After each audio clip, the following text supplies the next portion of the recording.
Pwede mong bawasan ang alak, pero ito kahit palihim sa asawa ay kailangang bilhin. Dahil ito ay para mismo sa ating mga lalaki. Huwag nang gumamit ng hair dye. Nakakairita ito sa anit at nagiging sanhi ng maraming pagkawala ng buhok.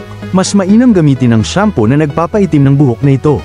Napakadaling gamitin. Walang kailangang ihalo o ayusin. Pigain lang at direct ang ilagay sa puting buhok. Kung saan may puti, doon mo ilagay. Kahit madikit sa mukha, okay lang. Panasan lang at mawawala na. Parang kristal na malinaw. Kahit gaano ko ito ay kuskus, tingnan nyo. Malinis at puti pa rin ang anit ko. Pagkatapos ng 15 minuto, banlawan lang ng tubig. Shampoo na ito ay angkop para sa lahat ng kasarian at lahat ng edad. Hanggat mayroon kang kulay abo na buhok, maaari mong gamitin ito. Bukod dito, nakakatulong din ito upang mapanatiling makinis ang buhok at maiwasan ang pagbasag. Sa pamamagitan lamang ng paghuhugas ng iyong buhok, ang iyong buhok ay magiging itim at malusog. May promo. Order lang po sa link sa baba.